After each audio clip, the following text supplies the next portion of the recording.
Morning, everybody.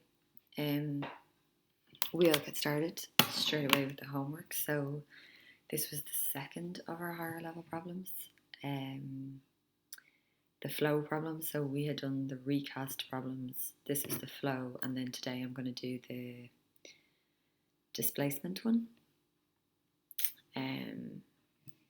So we'll go through these, see how you get on.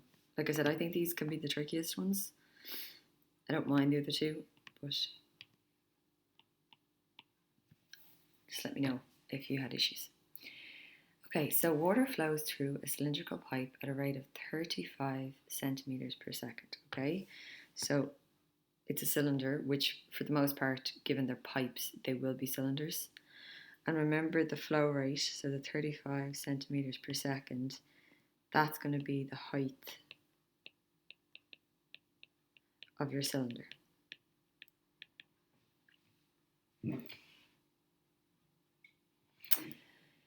The pipe has a diameter of 4 centimeters. I'm going to highlight the fact that it's diameter, so we'll make this change now.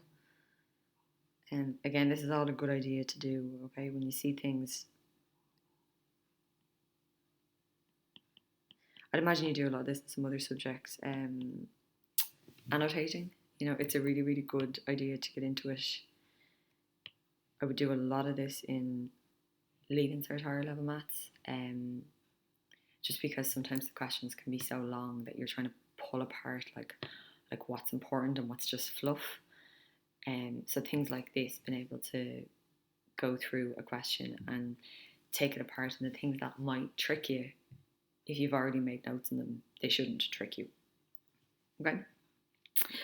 Okay, so how long would it take to empty 22 litres of water? And it reminds us that a litre is 1,000 centimetres cubed. Okay. So, to work out how much water is flowing through this pipe in 1 second, we pretend that the pipe is 35 centimetres long or 35 centimetres high. We work out how much water would be in the 35 centimetre pipe, and we know that that's how much flows per second because of the flow rate of 35 centimetres per second. Okay? So we'll do that cylinder first. So the volume of a cylinder, so I should do it, we'll go in. So I know I need cylinder and I know I need volume. So I'm in my exam, I open up my formula and tables book. I look cylinder and I make sure I take the right one, which is volume. Okay. So now I have my formula. Okay. So they want us to do 22 over 7 for pi. The radius, I wrote it down at the side, it's 2 squared. And the height is 35 because 35 centimetres flows per second. So when I figure out this volume, I'll know how much water flows per second. Okay, so typing that into my calculator, literally as I see it there, 35. So that is 440 centimetres cubed flowing per second.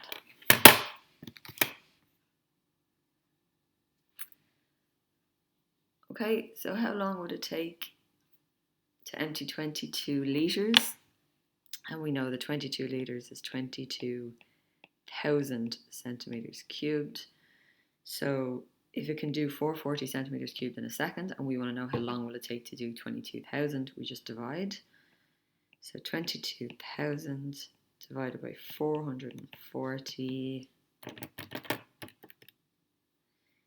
that is going to take 50 seconds. Okay, that's the first one. And the second one, water flows through a cylindrical pipe at a rate of 10 centimetres per second. Okay, so if we use 10 centimetres as our height, we will be able to figure out the volume of water this cylinder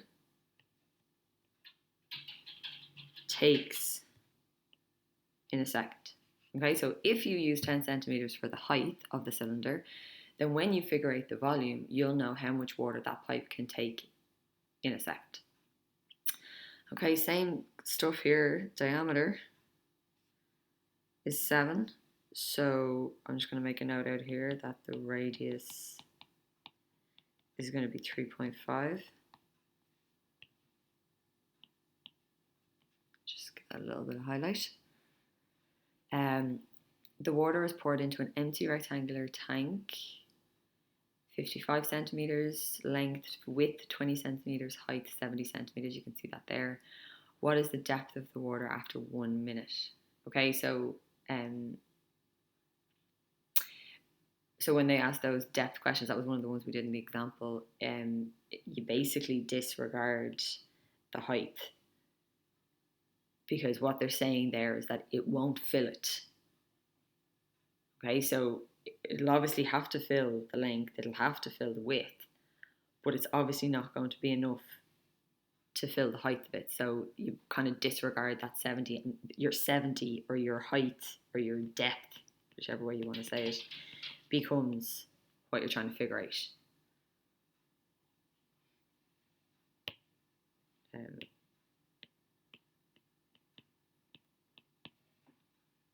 you know what I mean? Okay, so let's figure out how much water is flowing. So same formula, so I'm just going to copy it down. Pi r squared h. Pi, did they say anything?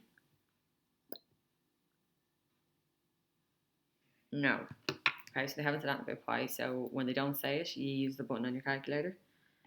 So pi, radius I wrote down to be 3.5 squared, and the height of the cylinder we're going with 10 so that we can figure out the volume per second. Okay, shift pi, 3.5 squared by 10.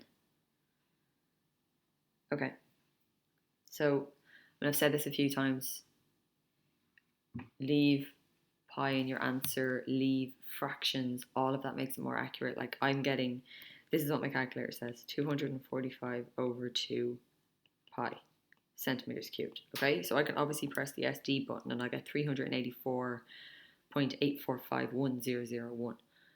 But if I use that number, I'm going to round it. I'm not going to write, what is that, 7 decimal places. Okay, and as soon as I round it, I make it less accurate. And I need to be aware that I'm in the middle of a question here, and you don't want to make a question or an answer less accurate in the middle. Okay, you make the answer less accurate at the end, because otherwise you're kind of compounding that inaccuracy. Okay, so I'm going to use this as it is, and that's what you should do too. Okay, so that's how much is flowing per second through this pipe. Okay, so it's going to fill up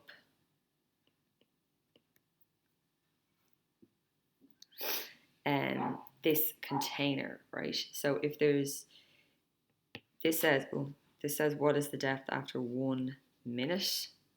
Okay, so if it's 245 over 2 pi per second, then to get for the minute, I'm going to need to multiply by 60.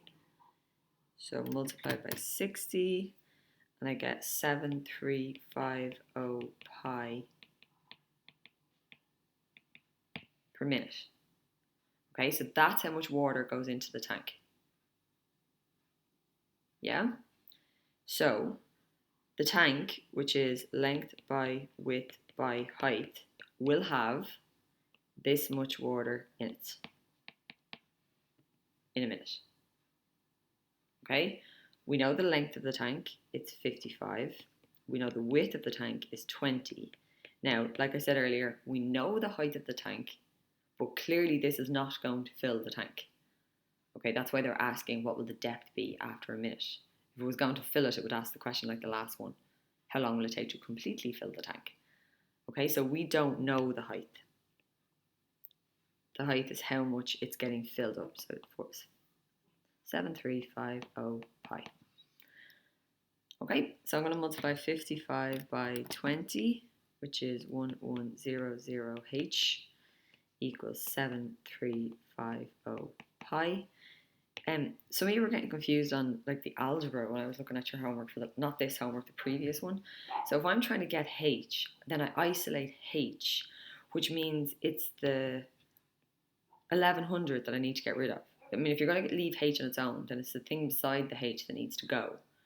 So I divide by 1100 to cancel, but I have to divide by 1100 over here. So the height or the depth is going to be 7350 pi divided by 1100. Okay, and now I can round. Oh, it's an awkward one. So I'm going to write this in just because it's an awkward one. So I'm getting this 20.99155,091.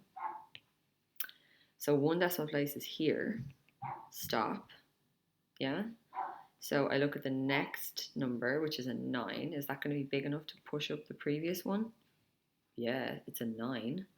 But you can't push a 9 up anywhere. It just goes to 10. So it actually impacts the next number.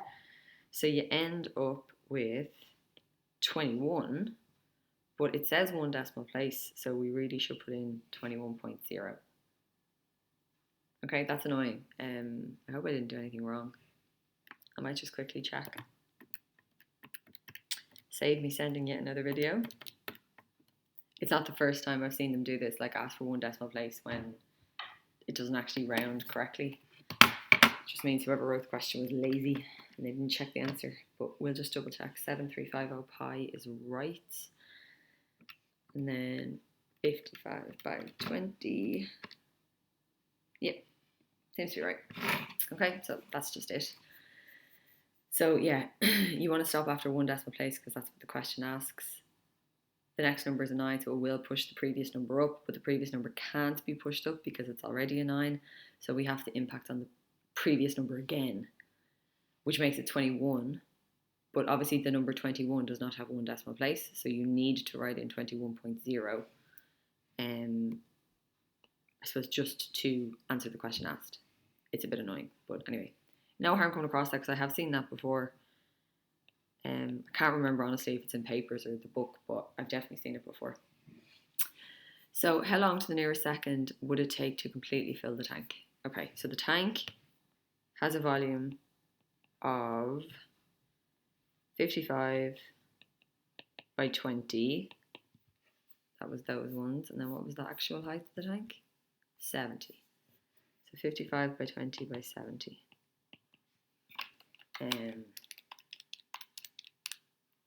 So that is 77,000 centimeters cubed. Yeah, so that's the whole tank. We're filling the tank. Where was my original? Here it is here, look. Here. We're filling the tank at 245 over 2 pi centimeters cubed in a second. So if we divide them, so 77,000 divided by 245 over 2 pi.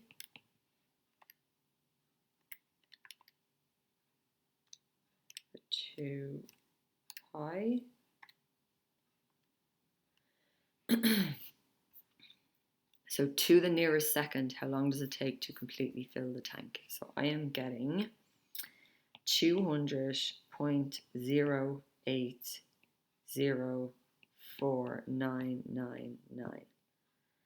Okay, so to the nearest second means they want a whole number. So we're going to stop here. We look at the next number. Is that going to be big enough to push the previous number?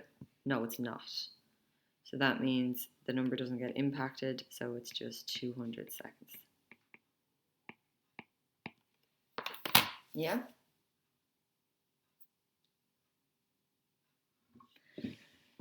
Okay, so that was the homework.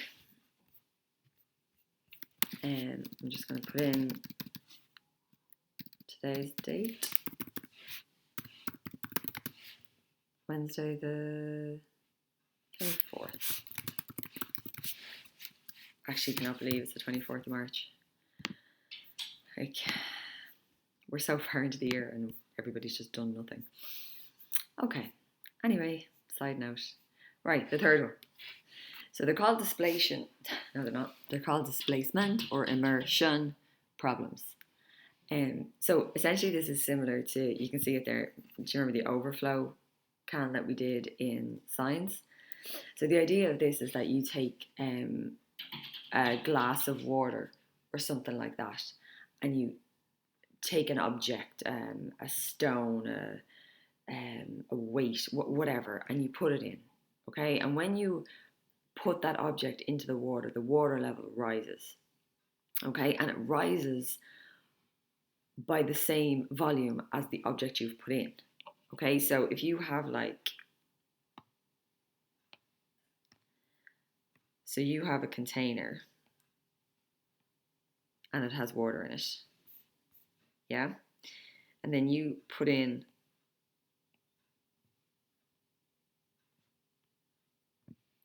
some object, okay? The increase in the water level, okay, which is like this much, see it there? Right? The volume of that increase is the same as the volume of the object that was put in. Okay? So when you put the object in, essentially that object takes up space and the water has to rise by the same amount to allow that space to be taken. Okay, so the volume of the increase is always equal to the volume of the object that has been put in. That's why we say that the water was displaced. So the water was moved from being, in this point to being up here. It got like pushed out of the way. Okay, that's where displacement comes from. Immersion is because you are immersing an object in the water. So they use one or other of the words. One thing to note here is that the increase, so when we talk about the volume of the increase, in terms of a shape, that will depend on the shape of the container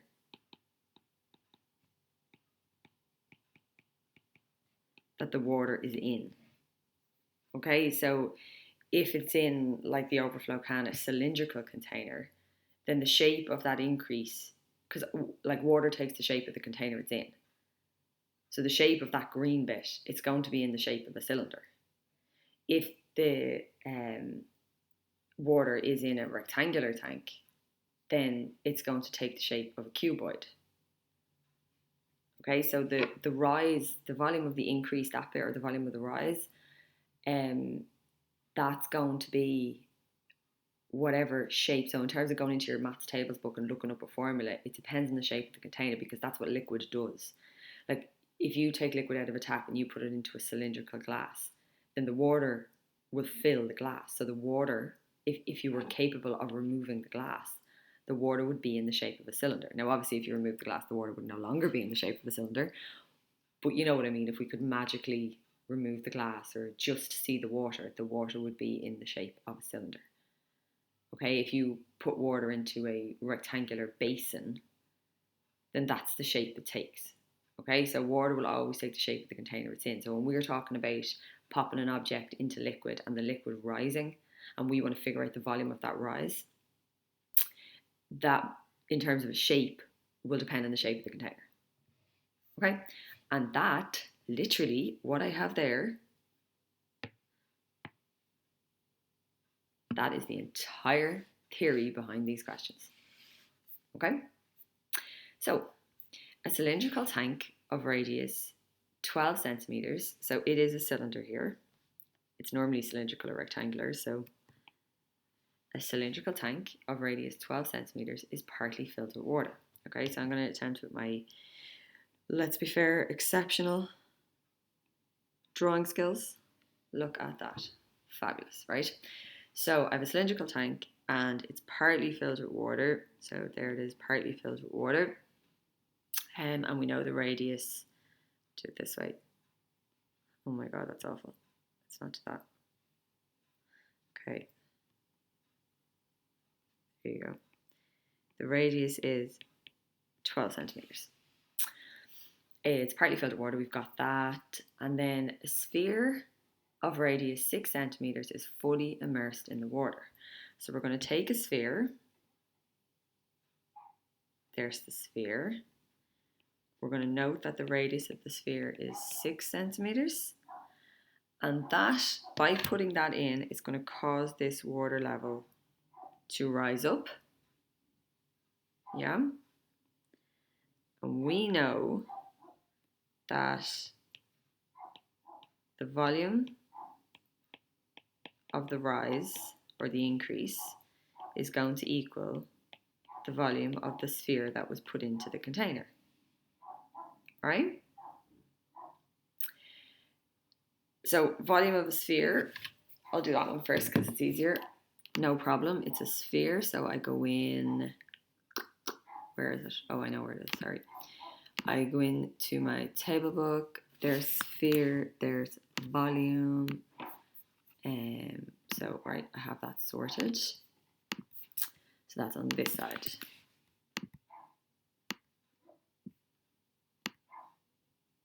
So that's the volume of a sphere. Now, the volume of a rise, obviously the rise is not a shape, so that's where we have to look and say, right, what, because the volume of the rise is the rise in the water level. The water level will take the shape of the container, so what container is the water in? And we know that it's in a cylindrical tank. So in terms of going into my table book to get a formula, the rise is going to be in the shape of a cylinder. So I need to go in and get the cylinder formula. So I've got this already today. Volume of a cylinder. Okay, pop that down there. And now I've got my formula. Okay, so I know that the cylinder equals the sphere. Okay, so let's start on the cylinder side. Hasn't said anything about pi, so leave pi alone. So pi. The radius of the cylinder is 12. And remember, when I'm talking about a cylinder here, I am not talking about the entire cylinder. I am just talking about the cylindrically shaped rise, okay? So what is the height of that? They're literally talking about this bit here. Okay? So the height of that is exactly what I'm looking for. I'm looking for how much did the water rise. So that's going to be my unknown. Other side, 4/3 pi, and the cylinder, the sphere was 6 cubed. Okay, now I actually think I'm saying it in the homework question, but when you were getting confused on your algebra of what to divide by, I think the pi is confusing you. Because it's sort of like a letter. It is a letter, it's a Greek letter, but it's a number. Okay, you need to think of pi as a number so it doesn't confuse you, all right? So I'm going to do the bit on the left. So 12 squared by pi is 144 pi h equals, now I'm going to do this as well. So I'm going to do 6 cubed multiplied by 4/3, which is 288 pi. Okay, I'm just going to move this down a little bit. Okay, so the thing I'm trying to isolate is the h. Sorry, I think that's finished moving, is it? So I'm trying to isolate the h. So that means I need to get rid of the 144 and the pi. Cancel, cancel. Over here, I must divide by 144 and pi. So the pi's will naturally cancel. And then 288 divided by 144, the height is 2. So that water went up by 2 centimeters when the sphere was put into the cylindrical tank. Okay? And that's how you do displacement or immersion problems. Okay, so for homework,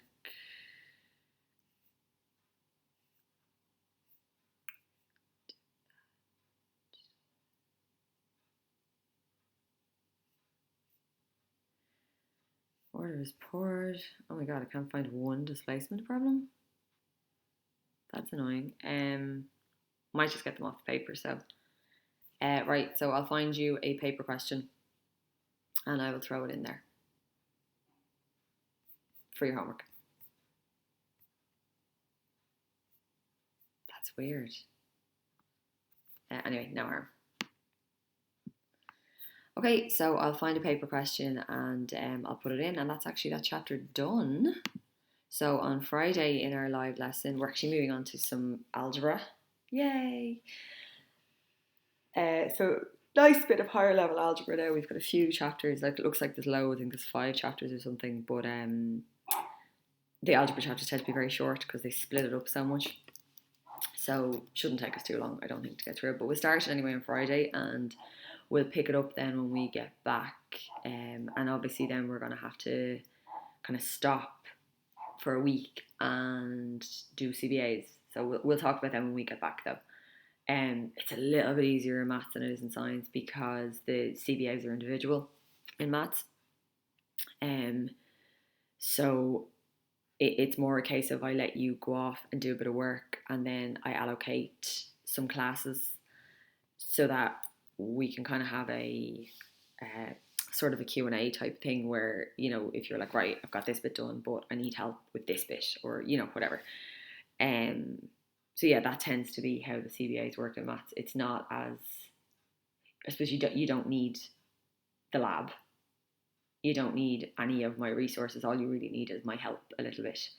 And so you do a lot of the work on your own at home, and then I allocate, it's normally 3 classes over a 3-week period to kind of check in. Okay? Anyway, we'll talk about that when we get back. Right, I'll have the homework up there by the time you see this.